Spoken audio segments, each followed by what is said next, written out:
Hello viewers, I'm Simon Christie. And I'm Danny Sparks Cousins. Now let me just tell you, the flies, the dust and the heat pales into insignificance for the absolute beauty that is the Kimberley. Danny, where are we today? It's fantastic, Simon. We're at Mitchell Falls. A few of us are going to jump in a chopper and fly down to the falls while a couple of you walk down. We've got a beautiful location. We'll do a bit of swimming at the falls and then we've got a slow walk back to camp. Merten Falls, a couple of other swimming holes. It should be magic. Now today's a little bit tamer. Danny, we did a few kilometres, but some hard driving. That's right, and it's our first stop where we're staying for 2 nights, so everyone had a bit of a sleep in this morning. All right, Danny, a great episode lined up, viewers. I hope you enjoy it. Let's get ready for your 4x4.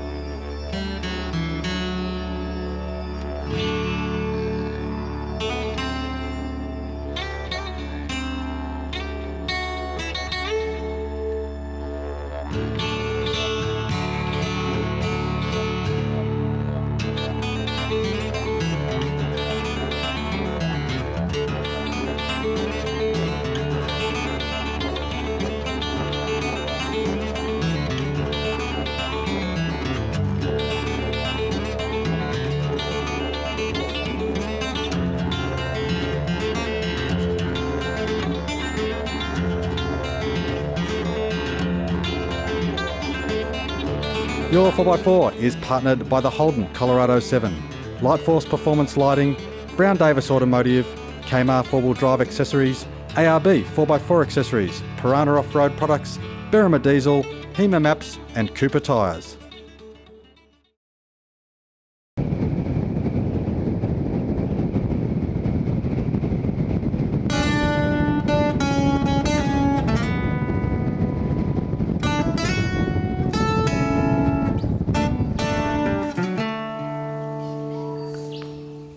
Hi, I'm Matt Frost from ARB. And I'm Cameron Brown from Brown Davis Automotive. Well, our batteries got a bit of a recharge yesterday when we got into Mitchell Falls late the night before.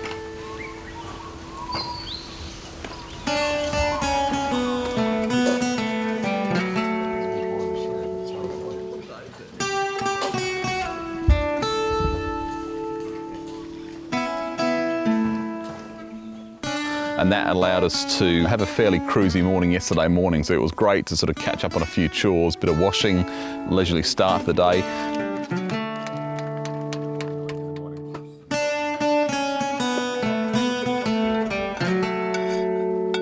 This is going to be absolutely bloody delicious.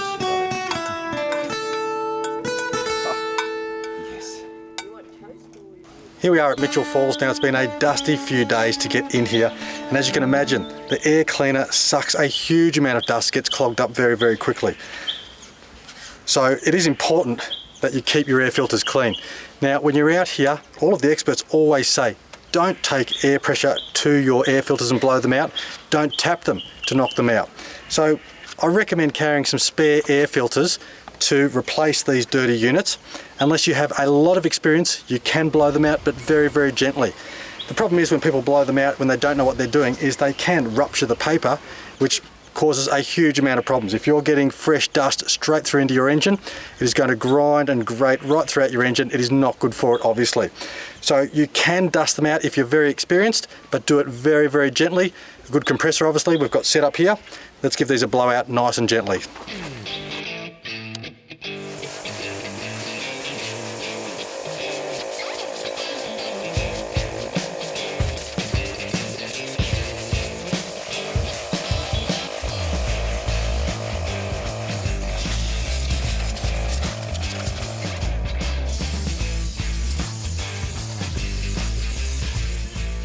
Now that's certainly a lot cleaner.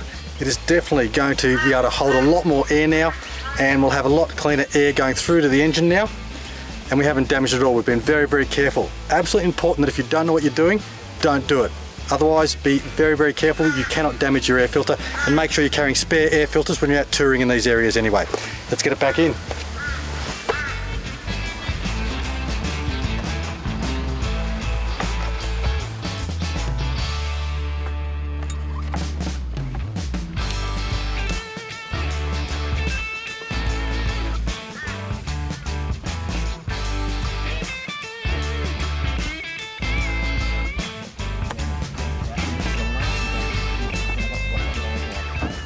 All right, now we've got a brand new jump starter we'd love to give a crack, and old mate's Isuzu this morning at the campsite has let him down.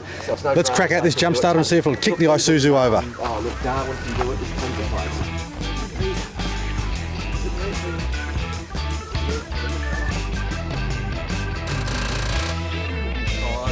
That shows you. I'll let you put it on the road. Before you, this is getting a metre now. Yeah, right, now hook your magic up.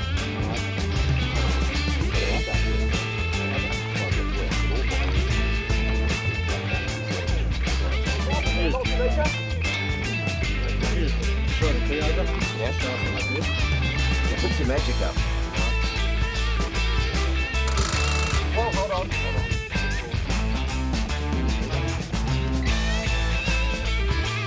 Yeah, 12.45.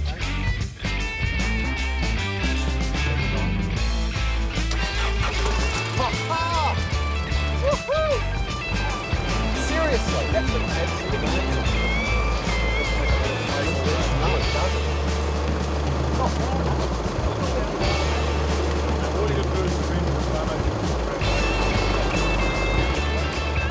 And then we headed down to the helicopters and got flights out to Mitchell Falls. What a sensational experience that was.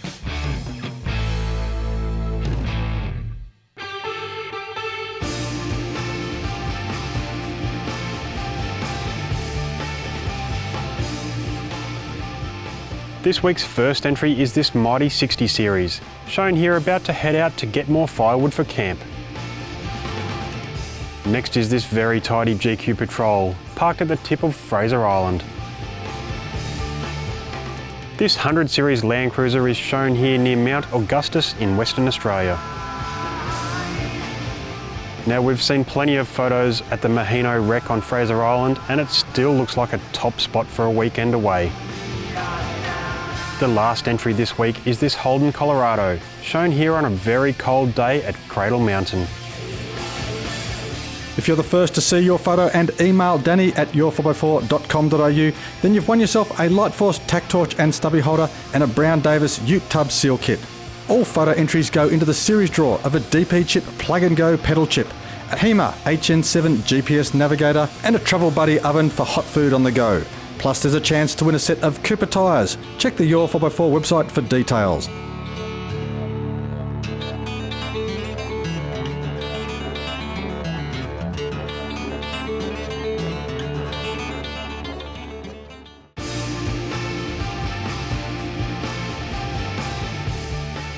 This week the entry comes from Karen Phillips, who has written in, "It's not just about amazing adventures when we set out in our 4x4, but the incredible people you meet along the way who share places to discover."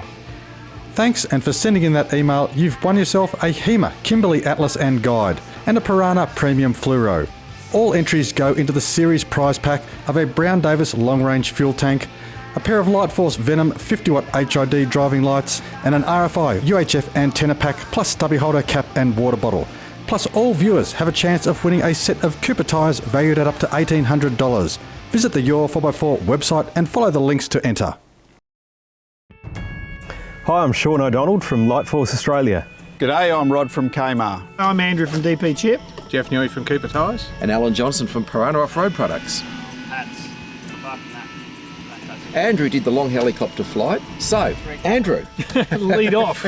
Tell us about your experience. Well, it was good. I mean, given that I guess, we won't be back up for quite a while. Yeah. We had the kids. It was actually Matt Frost from ARB, myself, and the two boys, Samuel and John Paul. And what a sensational experience that was, Cam.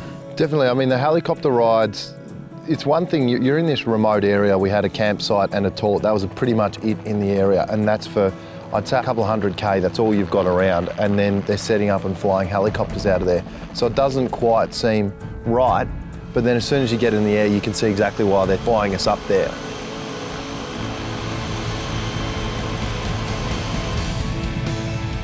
There's a number of options from the campground. I mean, you can walk to the falls. Well, there you go. You can see the helicopter behind me. That's the way the lazy people are getting down to the falls. I myself, I'll be taking this walking trail all the way down. Now, Seriously guys, the guys in the chopper are going to get an amazing view of the falls. I'm going to get down there myself, maybe beat a few of them down there, but come with me, we'll see a few of the sights along the way on this walking trail.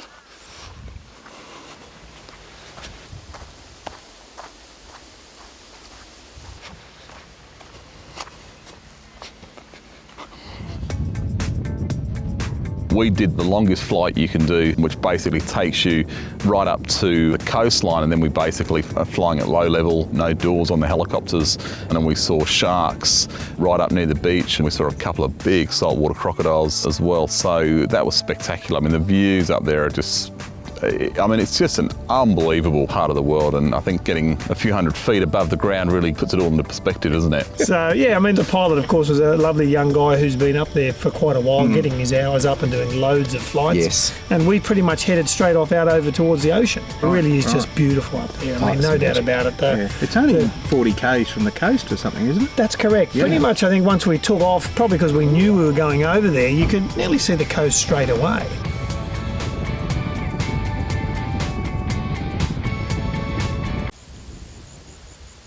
There's plenty of information along the trail on your way, but I'm heading down this way to try and find a nice little water hole, take a dip in. Great to walk along the river here, keep yourself nice and cool during the walk. They say it's about 45 minutes to an hour. Put in a few sights along the way and you can spend quite a bit of time down here. Let's find ourselves a bit of a water hole, cool down a bit, and get back on the walk.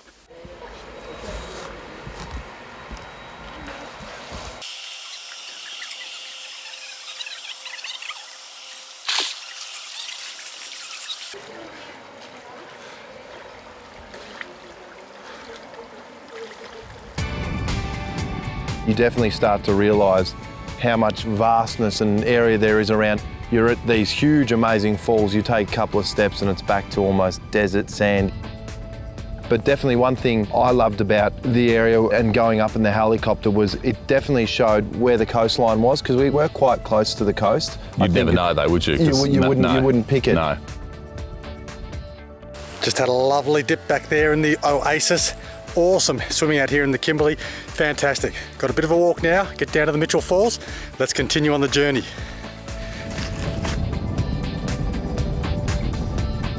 I have to say I've been very impressed with the National Park Services over here in Western Australia. They don't go and put signs everywhere and handrails everywhere. I mean, if you want to walk up to the edge of the cliff and look over, then there's nothing here to stop you. No. They haven't come in here and tried to wrap everything up in cotton wool.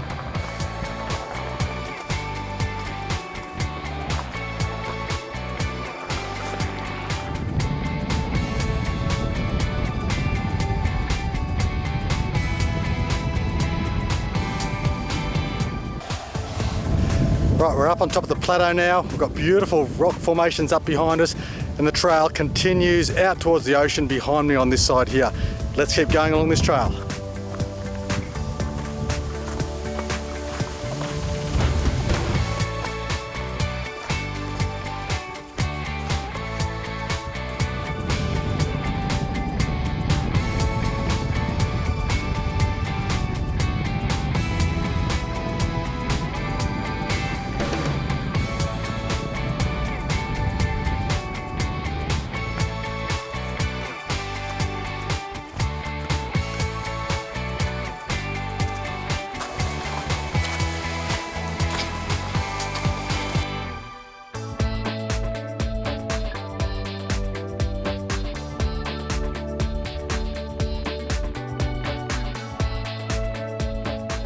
Well viewers, how beautiful is this? I've got a nice rock pool behind me that I might jump into, but swing around and look out towards the coast, follow the river down, and we've got stunning views over the gorge. The Merten waterfalls here, fantastic guys. You've got to make the effort to get out here. Come and check this out.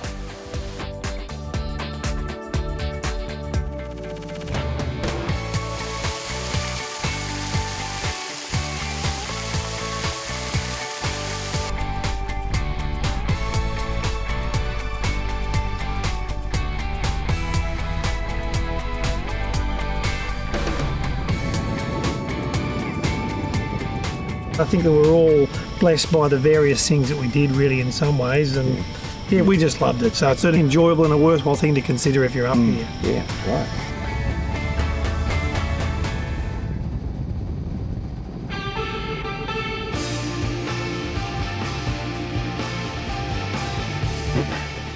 This week's question comes from Ray Kerr, who has written in, I'm looking at installing full underbody protection for components. Will this reduce the airflow and cause an increase in underbonnet temperatures? Well, Ray, that's a great question, and Cameron Brown, the underbody expert from Brown Davis, can answer that for us. Like a lot of four-wheel drive products, underbody protection is great insurance for your vehicle. What we find with our underbody protection, we do a lot of things to keep the airflow coming through, whether it's vent holes in the front, mean that all those areas such as your sump and below the engine, even your radiator, can stay cool and keep the airflow coming through. What we also find that people should be doing with their underbody protection is every so often, whether it's once a year, twice a year, is remove the underbody protection, clear them off of any, whether it's leaf matter, dirt, mud, to make sure that the airflow is still getting through and you're also not holding any of those sort of elements up against your engine and sump. Well, thanks for that question. You've won yourself a DP Chip Chippy Doll, capped stickers, pen, keyring and stubby holder, plus a pair of ARB Outback Survival socks, an ARB toaster and ARB cooler bag. All entries also go into the series draw for an ARB twin motor compressor, a Kmar $1,500 voucher for Osbar or Kmar, and a Projector 600 watt Pure Sine Pro Wave inverter. Plus everyone has a chance of winning up to $1,800 worth of Cooper tyres. Follow the links on the YOUR4X4 website for full details.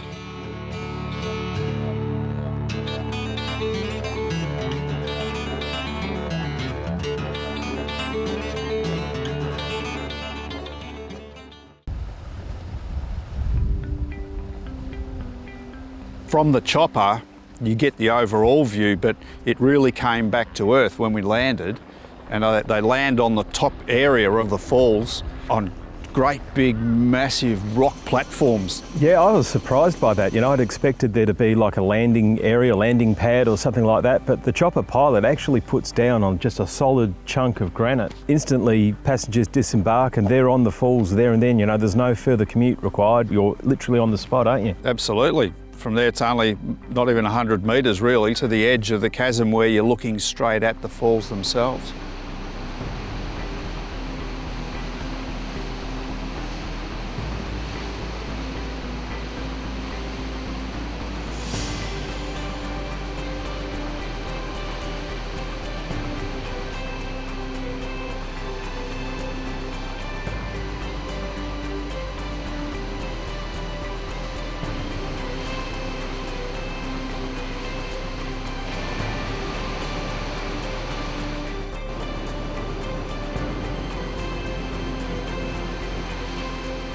The falls themselves, to me, were the highlight that I was really looking forward to. I agree completely, Rod. Real highlight of the trip so far. I mean, you've got just beautiful clear water, you've got 3 levels of falls, and they're just magnificent sight.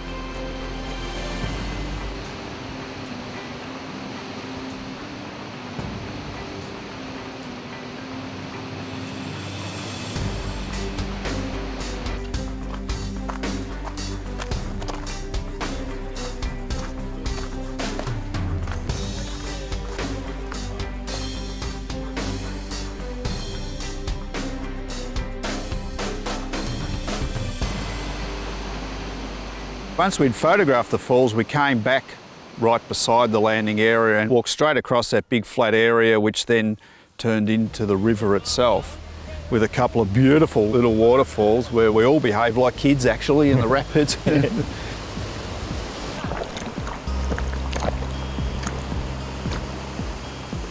Had a fantastic time. It was just really good cooling off period. Yeah, it was warm there, probably about 32 degrees, 33 perhaps, and just to get into the nice cool water and just splash about for a bit. Once you're in the water, it was just absolutely beautiful.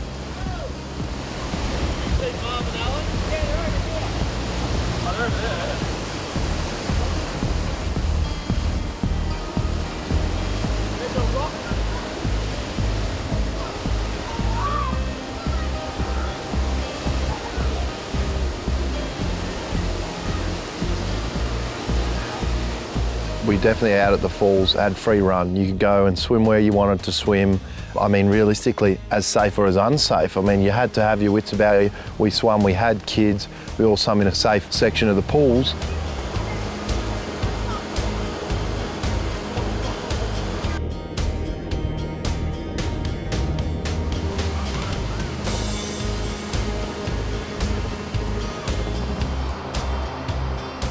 The things that blew me away with this place is, we went to Grand Canyon a few years ago, and these gates and fences and everything.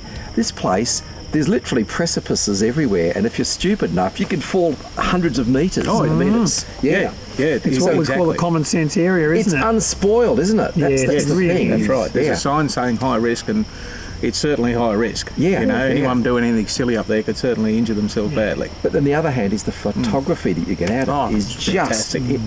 There's, as I said, nothing to spoil it. There's no treated pine posts or anything.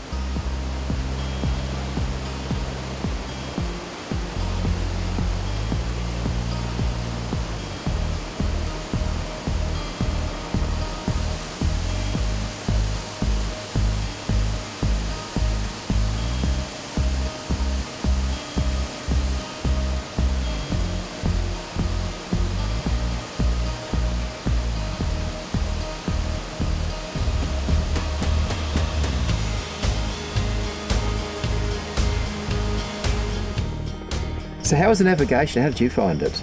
I found it quite good. There was plenty of, like a signpost along the way. Yeah, well, there's those little markers. Metal posts with white things on top with a little bit of whinge and art or whatever it is. Yeah, we said we just followed the stubby coolers because that's what they look like on top of it.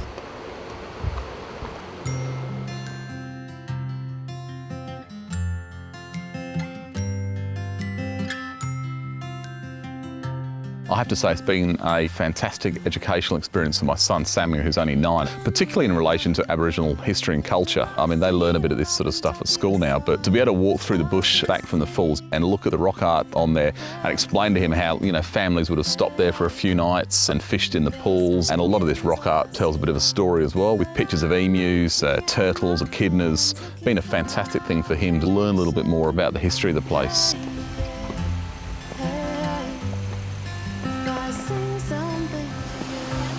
Those Little Merten falls on the way back were spectacular. We'd been walking for a couple of hours, stinking hot, and then to go and find that beautiful water hole. It's definitely one of those things, the walk is quite hard, and especially the heat up here would have been probably 30 to 35 in the afternoon as we were walking back.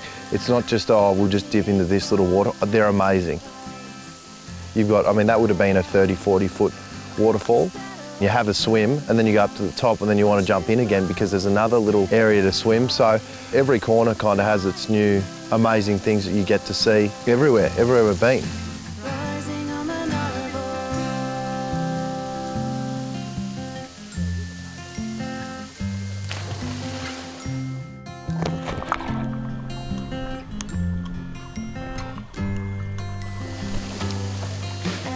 It was a spectacular experience. Oh, it was wonderful. Once in a lifetime. Yeah, from my point of view, I couldn't have done the walk up and back. I'm not fit enough for that, but the one-way walk was great and it was well every minute of it.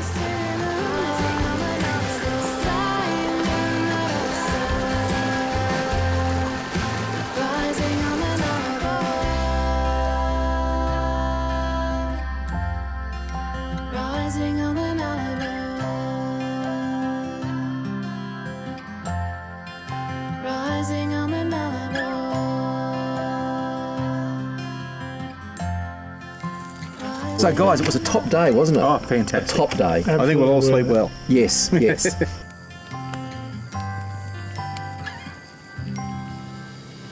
Well, Simon, what a fantastic day it was today. How good was that helicopter flight down to the falls this morning? Well, as you know, Danny Sparks' cousins, I walked my way in and walked my way out. I did it the tough way, so I didn't get the nice aerial view that you guys did, but I believe it was sensational. Sure was. Well, I saw plenty on the way in. We had a great walk on the way out. I must say, Danny, I'm pretty tired and looking forward to jumping into the swag and having a good night's sleep. What have we got planned for tomorrow? Well, very early start. We've got to get back on the road. We've got 360 k's to cover and we'll be staying at Manning Gorge tomorrow night. And most of it corrugated and hardcore. Absolutely. All right, viewers, I'm Simon Christie. I'm Danny Sparks' cousins. Tune in next week when we continue our Kimberley adventure.